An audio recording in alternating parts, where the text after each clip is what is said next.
Hi hello welcome back to our channel. நான் உங்க PK வந்தாச்சு. Welcome to great Kirikalan magics.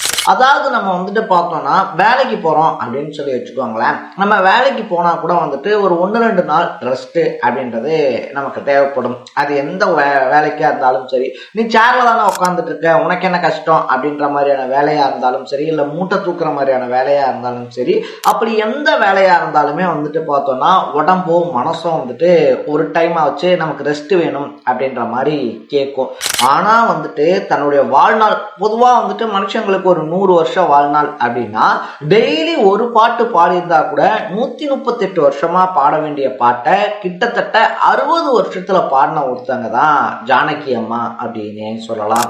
So இந்த வருஷம் வந்துட்டு பார்த்தோம் அப்படின்னா தமிழ் சினிமாக்கு ரொம்ப மோசமான வருஷம் அப்படின்னு தான் சொல்லணும். ஒரு பக்கத்துல பாரதி ராஜா பாக்கியராஜாவுடைய இழப்பு அப்படின்னா இசைத்துறையில ஈடு செய்ய முடியாத இழப்பா மாறி இருக்கு ஜானகி அவர்களுடைய இழப்பு அப்படின்னு தான் சொல்லணும். இன்னும் வந்துட்டு பார்த்தோம்னா கிட்டத்தட்ட 2016லயே அவங்க பாடுறத நிப்பாட்டிட்டாங்க அப்படின்னு தான் சொல்லணும்.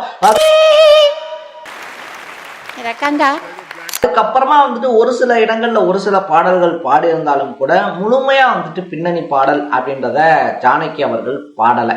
அதுக்கு முன்னாடியே, அதாவது ரிட்டையர்மெண்ட் அப்படின்னு வச்சுக்கிட்டோம்னு வச்சுக்கோங்களேன். ஸோ ரிட்டையர்ட் ஆகுறதுக்கு ஒரு 10 வருஷத்துக்கு முன்னாடியே 60 வருஷமா வந்துட்டு பாடி பாடி பாடி மக்கள் எல்லாத்தையுமே என்டர்டெயின் பண்ண ஒரு சோல் தான் ஜானகி அவர்கள். இன்னும்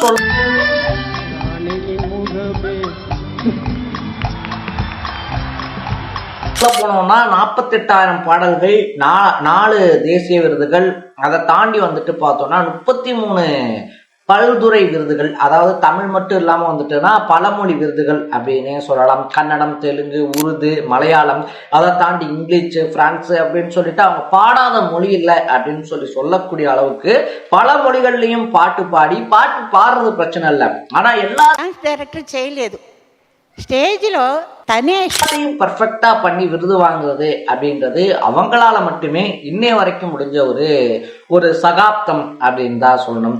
அப்படி இருந்துமே 1960ஸ்ல வந்துட்டு பார்த்தோம் அப்படின்னா ஜானகி இருக்காங்க இல்லையா, அவங்களுக்கு பத்மஸ்ரீ விருது அப்படின்றது அனௌன்ஸ் பண்ணப்படுது. அது வேணாம் அப்படின்னு சொல்லிட்டு நிராகரிக்கிறாங்க. ஸோ അവാർഡ് കൊടുത്തു, പത്മഭൂഷൺ കൊടുത്തു. പത്മഭൂഷൺ ഞാൻ റെഫ്യൂസ് ചെയ്തു. யார் இந்த ஜானகி பத்மபூஷன் விருது ஏன் வேணான்னு சொன்னாங்க அப்படின்ற மாதிரி எல்லா விஷயத்தையும் தான் நம்ம பேச போறோம். அதுக்கு முன்னாடி நம்ம சேனலுக்கு நீங்க புதுசா வந்திருந்தீங்கன்னா மறக்காம சேனலை ஃபாலோ பண்ணி சப்ஸ்கிரைப் பண்ணிக்கங்க. ஸோ ஃபர்ஸ்ட் ஆஃப் ஆல் வந்துட்டு பார்த்தோம்னா ஜானகி ஆந்திரால இருக்கக்கூடிய குண்டூர் இருக்கு இல்லையா, குண்டூர்ல வந்துட்டு பிறக்கிறாங்க. என்னதான் பிறந்தது ஆந்திராவா இருந்தாலும் தமிழ் சினிமால வந்துட்டு கொடிகட்டி பறந்தாங்க அப்படின்னு தான் சொல்லணும். அதுக்கு ரொம்ப முக்கியமான காரணமே அவங்களுடைய அந்த வாய்ஸும் அவங்க பாடக்கூடிய அந்த விதமும் தான்.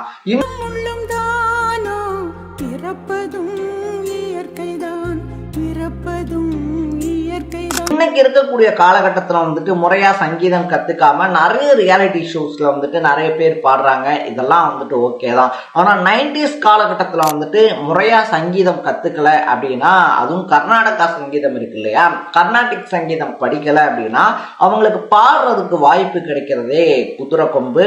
அது எல்லாத்தையும் பீட் பண்ணி வந்துட்டு பார்த்தோம்னா ஜானகி அவங்களுடைய முதல் வாய்ப்பை வாங்குறாங்க. அப்படி முதல் வாய்ப்பை வாங்கினது மட்டும்தான் லேட்டு. அதுக்கப்புறமா வந்துட்டு பார்த்தோம்னா அடுத்தடுத்த பாடல்கள் அவங்க முன்னாடி வந்து குமியுது. அதான்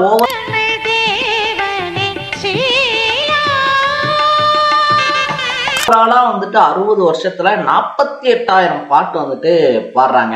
நினைச்சு பாருங்களேன், 1 இல்ல 2 இல்ல 48,000 பாட்டு அப்படின்னா அதுக்கு எந்த அளவுக்கு வந்துட்டு அவங்க எஃபோர்ட் போட்டிருப்பாங்க, எந்த அளவுக்கு ஹார்ட் ஒர்க் பண்ணியிருப்பாங்க, அந்த ஃபீல்ட்ல அவங்க லவ் வந்துட்டு எந்த அளவுக்கு டெடிக்கேட்டடா இருந்திருக்கும் அப்படின்றத நினைச்சு பார்த்தாலே புரியும். ஏன்னா நம்ம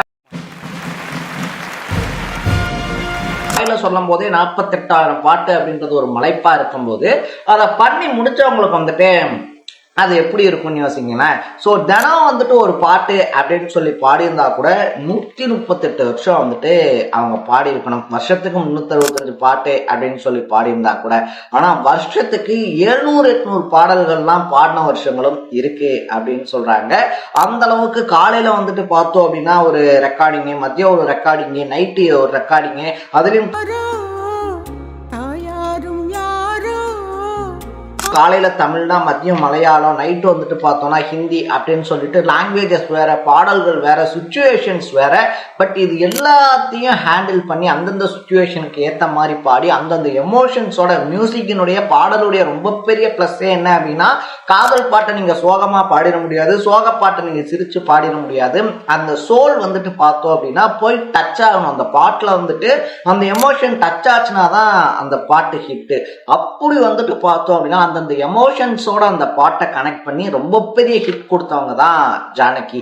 இன்னும் சொல்ல போனோம்னா காலையில வந்துட்டு வீட்டுல இருக்கக்கூடிய அவங்க வீட்டு மெம்பர்ஸ் இருப்பாங்க இல்லையா, அவங்க எல்லாம் எந்திரிக்கிறதுக்கு முன்னாடியே ஸ்டுடியோக்கு வந்துட்டு அவங்க எல்லாம் படுத்து தூங்குனதுக்கு அப்புறமா மறுபடியும் வீட்டுக்கு போன நாட்கள் இருக்கு அப்படின்னு சொல்றாங்க. சொந்த நிழல் தானோ வந்த வழியெல்லாம் கல்லும் முள்ளும் தானோ. அவசர அவசரமா வந்துட்டு பாடல்கள் எடுக்கணும் அப்படின்னா ஒரு சில டைம் அதையும் ஸ்கிப் பண்ணிட்டு பாடி கொடுத்துருக்காங்க அப்படின்னு சொல்லப்படுது. ஸோ இன்னைக்கு இருக்க மாதிரி டெக்னாலஜிஸ்லாம் வந்துட்டு அன்னைக்கு கிடையாது. ஒரே ரெக்கார்டிங் ரூம் தான், இசையமைப்பாளர்கள் இருப்பாங்க, பின்னணி பாடல்கள் இருப்பாங்க, அவங்களோட சேர்ந்து வந்துட்டு பாடணும். நடுவில் யாராவது ஏதாவது ஒரு தப்பு பண்ணிட்டா போச்சு, ரீ ரெக்கார்டிங் பண்ணணும், மறுபடியும் ரெக்கார்ட் பண்ணணும் அப்படின்ற எல்லா பிரச்சனையும் இருந்த காலகட்டத்திலேயே 48,000 பாடல் பாடியிருக்காங்கன்னா, இன்னைக்கு இருக்கக்கூடிய காலகட்டத்தில் அவங்க இண்டஸ்ட்ரியில இருந்தாங்கன்னா அவங்க பாடின பாடல்களுடைய எண்ணிக்கை வேற லெவல்ல இருந்திருக்கும் அப்படின்னு தான் சொல்லணும்.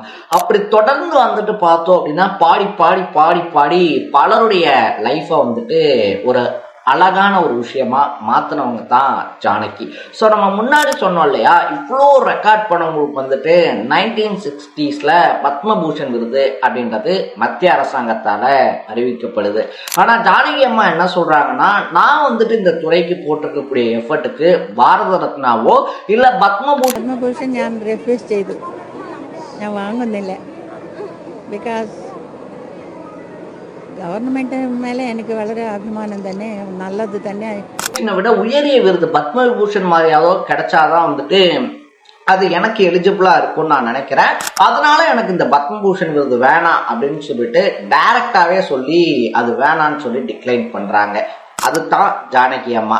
மரியாதை இல்லை அப்படின்னா அது எவ்வளோ பெரிய இடமா இருந்தாலும், எவ்வளோ பெரிய வாய்ப்பா இருந்தாலும், எவ்வளோ கோடிகள் வருது அப்படின்னாலும் ஜானகி அங்க இருக்க மாட்டாங்க அப்படின்றது இண்டஸ்ட்ரியில இன்னைக்கு வரைக்கும் இருக்கக்கூடிய ஒரு பேச்சா இருக்கு அப்படின்னு தான் சொல்லணும்.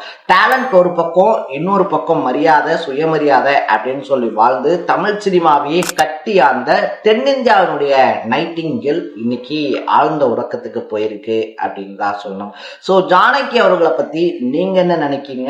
அவங்களுடைய பாட்டுல உங்களுக்கு ரொம்ப பிடிச்ச பாட்டு எது அப்படின்றத கமெண்ட் பண்ணிட்டு மறக்காம சேனலை ஃபாலோ பண்ணி சப்ஸ்கிரைப் பண்ணிக்கோங்க. நாளைக்கு இதே மாதிரி இன்னொரு இன்ட்ரெஸ்டிங்கான வீடியோவோட சந்திக்கலாம். தட பை பை. மட்டமாமே